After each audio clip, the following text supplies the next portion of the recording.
live. It's the Craig Bohl Football Show. KX4 and Gate City Bank present the Craig Bohl Football Show. Hello, everyone. North Dakota State got a homecoming victory over Missouri State. The largest crowd in school history witnessed it. They moved to 6-0 and remain only one of two teams nationally that is unbeaten with an FBS win. We welcome to the set the head coach, Craig Bohl. I want to congratulate you on the victory, Coach, because nothing is easy in the Valley. I don't care what their record was. It's not easy. No, it's not, and we knew coming in. Missouri State has always matched up well against us. We had previous to this, we were 3-2 coming into the game, and they've got good athletes. We knew they were going to play hard. It was a pretty eventful ball game. You know, they always have good talent, don't they? It's always a mystery what their record is when they come in. Well, what they've been able to do is recruit a lot of guys that run very well, and they'll spread the field out, which a lot of times gives us some challenge. And the other thing they do, they operate in the 3-4 defense, and typically that's given us some problems as well. What happened yesterday, though, we were able to move the ball really well through the air, which is not like us normally, which was great. And then we came up with a couple big plays on defense. Hey, what you think of the crowd as we roll the highlights here? It was the biggest crowd in school history. You know what? We've had great crowds through the course of our season the last couple of years, and the crowd certainly makes a difference. I know they're very disruptive. Here you can see Missouri State's got an excellent kicker. However, we get some good blocks, and Ryan Smith, it's been great to see him in the return game. Here he comes up with a kickoff return about after the 35-yard line. And that was a sign of things to come. He was dynamic in the return game. A nice opening drive by the Bison. You know what? A really good job of protection here. Brock put the ball on the money a little bit high, but Ryan Smith came up and moved the chains.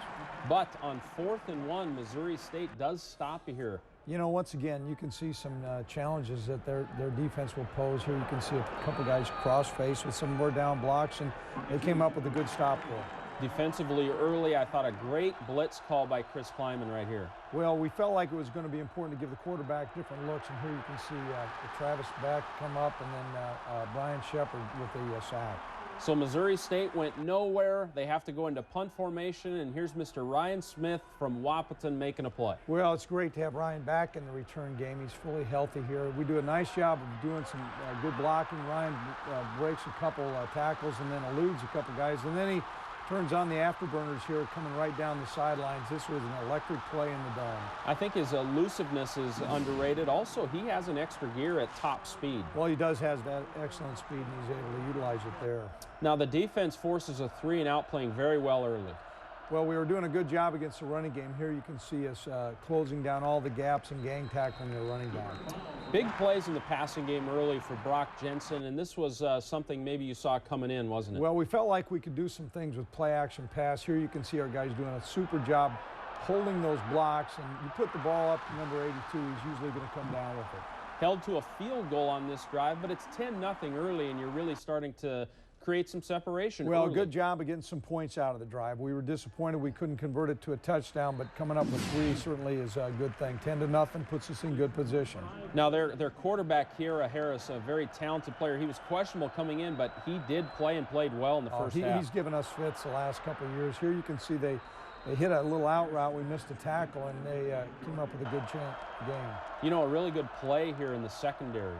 Well, a good job by the quarterback, but that's a great job by Travis Beck running and stripping the ball out of the receiver's hands. You force a field goal. They were driving here, too, so it's important to force them to 3. Well, they've got an excellent field goal kicker, and what's been helpful for our defense is we've been able to turn those, what would normally be touchdowns, into field goals. As the game went on, they were really doing a nice job shutting down the running game, the ground game, weren't they? Well, they did a nice job here on the flanks. We were going to try to get them on a jet sweep, and they did a nice job popping and turning that ball right back into the rest of the defenders. Now, Ben LeCompte pinned them way deep in their own end, but they did get out of this with some nice pass plays. Well, here you can see a good throw, good protection, and they're moving the chains, and we're a little bit on our heels right now on defense.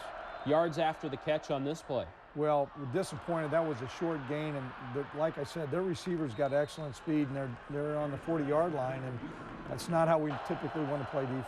Missouri State was not running the football, but they were seeing success. This is the same drive now, big chunks here. Yeah, we had a busted coverage right there. Good pressure, but we didn't get matched up there, and you can see now they're deep in our territory, but once again, a good job of our defense holding up, bowling up, and turning a touchdown into a field goal. You're right. Now it's 10-6 right now. Back to offense. This was a a short offensive series. It was a 3-and-out and allowed their offense to get right back on the field. Well, disappointed. They do a nice job with a edge blitz and coming up with a tackle for loss. They hit a big play here. Kiara Harris, a mobile quarterback, but he also has a big arm too. He's got a great arm, and they were able to move their pocket away. We about came up with a sack, but that's about a 55-yard pass, and they double moved our corner there, C.J. Smith, and they've got good players here, and we were really pleased that, you know what, we got behind, we weren't playing real well. We found a way to flip the momentum around and come up with a scoring strike. The deep ball was also there for the Bison still, though. Here it is another one. Well, once again, good protection, and Brock finds Zach Draw, who came open in the coverage. We didn't get in for the end zone right there, but turned the field over. Samuel Jury finishes this off 17-13. We're approaching halftime here, and you get some momentum back a little bit. Well, this is what we were pleased with our football team. They were resilient. When we weren't playing great, we got the momentum back and came up with a lead. Big game changer right here. You wanted some takeaways. You get one right here. Well, we certainly did. The quarterback threw the ball right down the heart of the field, and Christian Dudzik's playing the deep middle here. He comes up with the interception. We come up with some key blocks and get the ball at, on the other side of the 50, and the crowd erupted. Our players were energized and excited.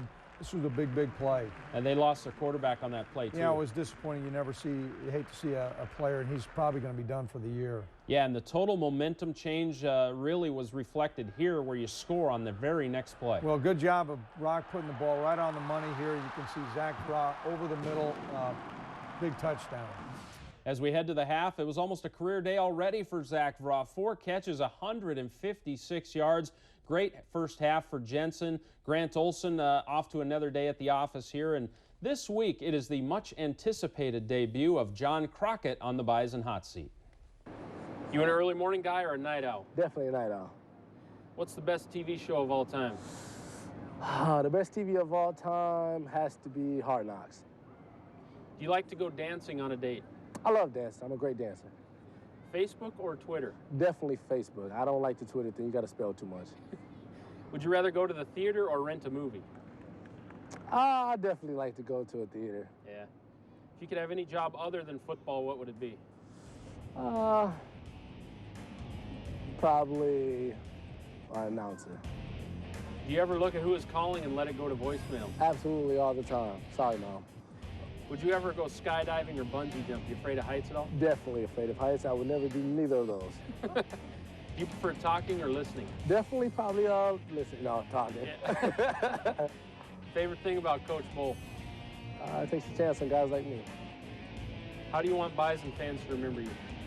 A hard worker, great personality, great teammate, just loves the game. Coach, the game's still in doubt. What adjustments were made? You know what, we needed to do a better job with some of our running plays up front, and we worked through a whole package to make sure we secured all our coverage pickups. Well, let's roll the second half here, and early on in the third quarter, some major adversity. You had a 24-13 lead, but here's one of those plays that can really change a game around. You know what, occasionally here they bring an extra guy off the edge and hits Brock's hand, and those throws are risky throws. And Missouri State's had a history of doing that, pick sixes. I thought our players really did a good job, and Brock did a good job coming back and staying very focused. Yeah, that Caleb Schafitzel, who got that pick, is a great player. Now, Brock did respond. They blitzed. The middle screen works. Once again, good job of Brock holding the ball just at the right time and dropping it off to John here. Now, dynamic duo, they hook up again, gives you some cushion. You're up 11 after this play. Well, big throw and an excellent job of Draw breaking the tackle here, coming in for a touchdown. Yeah, it's 31-20 at this point. Those two were fantastic all day. And we mentioned the takeaways. It was a point of emphasis, I know, from the defensive guys, just from what they were saying throughout the course of the week. And you get another one here? Yeah, we have not done a great job coming into this game. We really worked hard on strips and fumble recoveries. And you know what you practice, you're going to get some results. And just like in the first half, the very next play, you make them pay here. You hit the tight end. Well, one of the things that's good to do right away is after a turnover, typically defenses are on their heels. Brent Vegan did a nice job, good protection, and this is a route we've been working on, and a nice throw and catch, and that's Kevin Bodlin coming up with a big touchdown. Now, Esley Thornton started this ball game at linebacker because Carlton Littlejohn was not available, and Esley did make some plays out there. He played really well. We're pleased with Esley's progress. Here you can see him come through, shoot the gap, and come up and make a nice tackle for loss.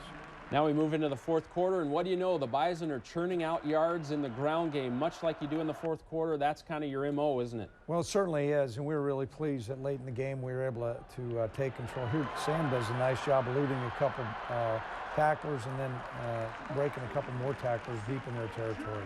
You get a field goal here, so it's 41-20. You got a nice separation here in the fourth quarter.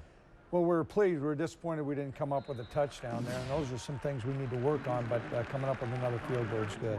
You know, they had to go to the backup quarterback, but he was a senior who was a transfer from Missouri, so the kid could make some plays. Oh, he had started several games before, and he's got a good arm, and here you can see them throwing an under route and moving the chains and picking up a first down. What do you make of their passing success, particularly on this drive or throughout the course of the game? Well, they've got good receivers, and they throw the ball well, and we knew it was going to be a challenge for us. We knew we had to come up and make some plays here and there, and once again, their quarterback, I thought, came back and played very well. Had not given up any fourth quarter points all season. You force a 4th and 7, so that streak was on the line here, but they do score. Well, you know, I thought we were going to come up with an interception here, and that receiver did a great job. The ball was placed perfectly, and game got a little bit tighter here.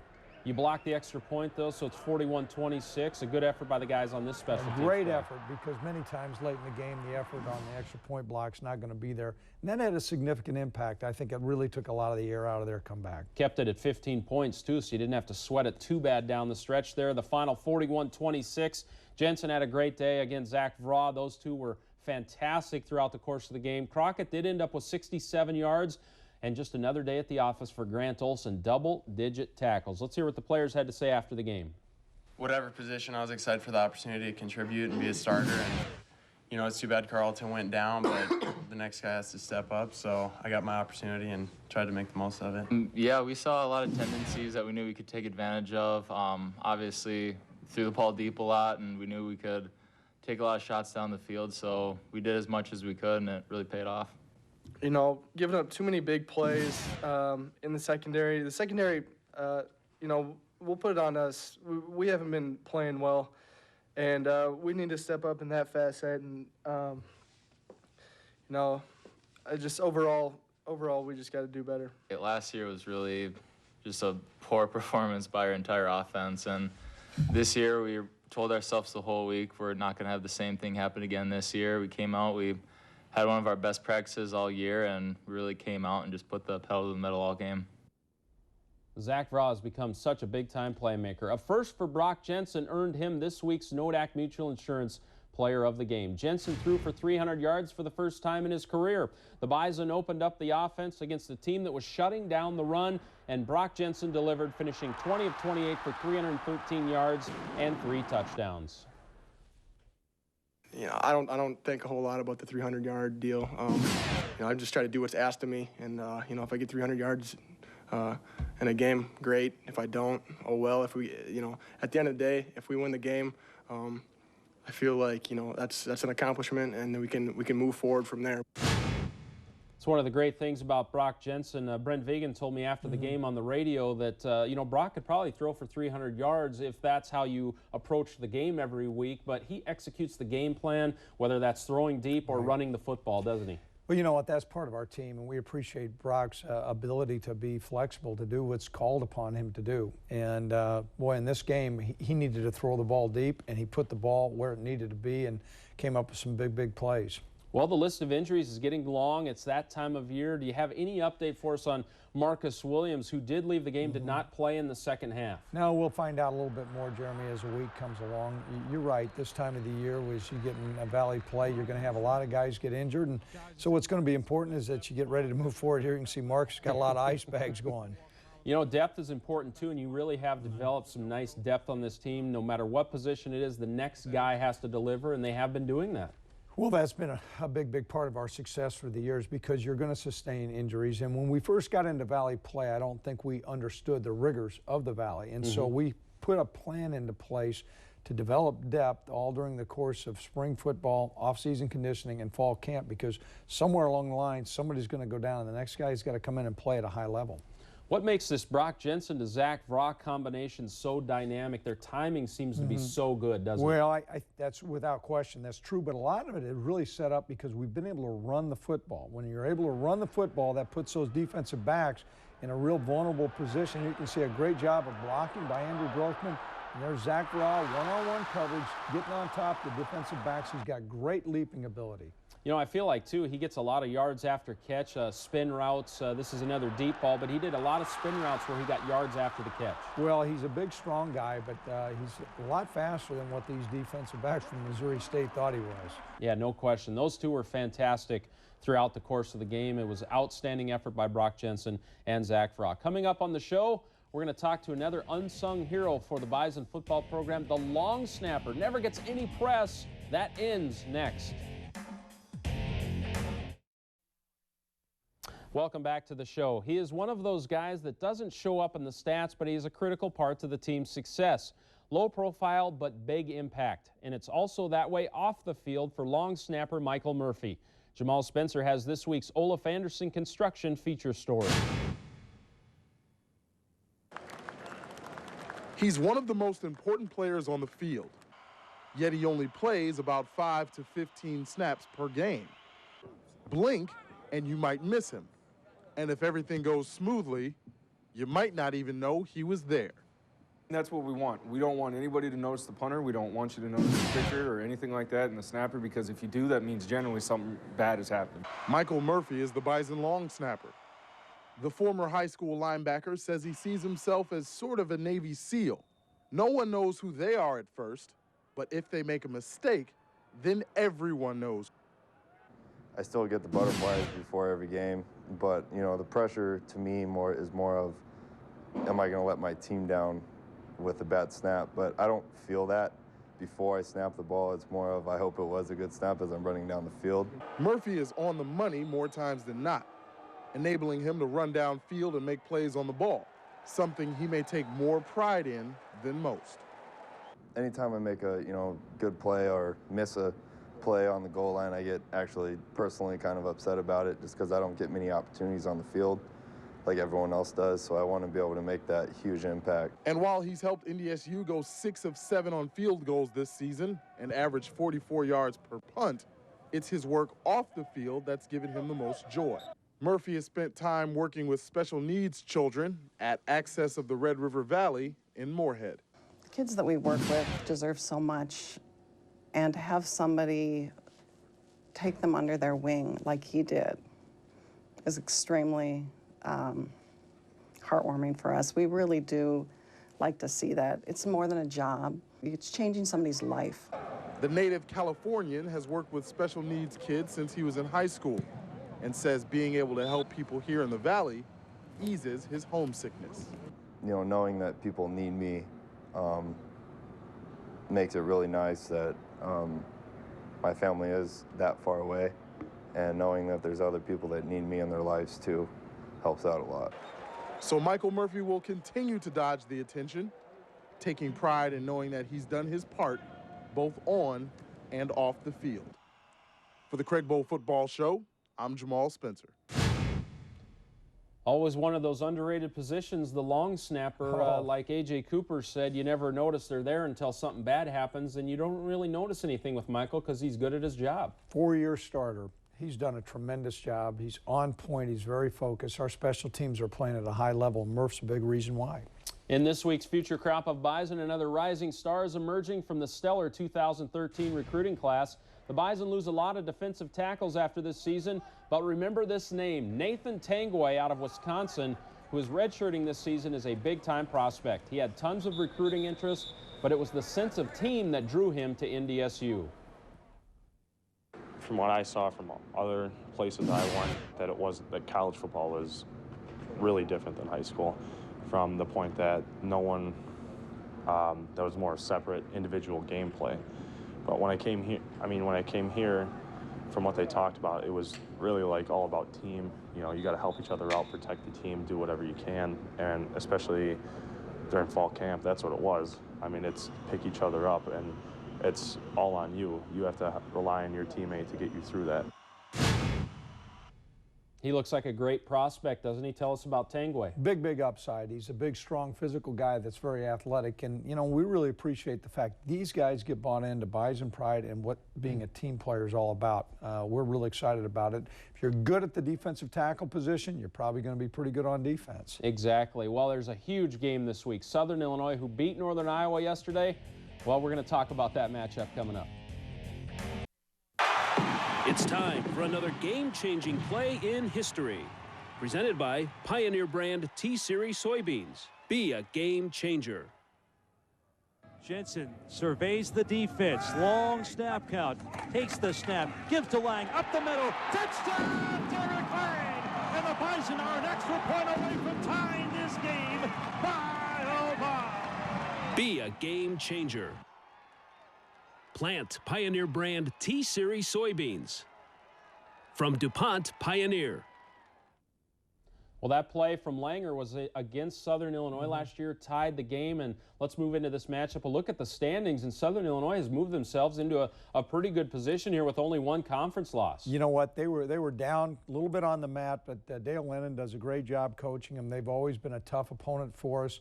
Going to Carbondale, it's going to be a big task for our football team. As you look at the standings, Youngstown State also off to a hot start this year. You know, Youngstown's got a great program. They've won 5 national championships. They're playing well. Things are beginning to sort out a little bit, but make no mistake, for Southern Illinois to go into Cedar Falls and come up with a win against Northern Iowa is very impressive. Well, this week at Southern Illinois, Carbondale, Illinois, it's on statewide NBC, also ESPN3. Of course, we'll have coverage on the Bison Radio Network, highlights all week on GoBison.com. A big ball game for NDSU in the Missouri Valley Conference. The Bison are 6-0. Enjoy it and have a great week, everyone. We'll see you next time.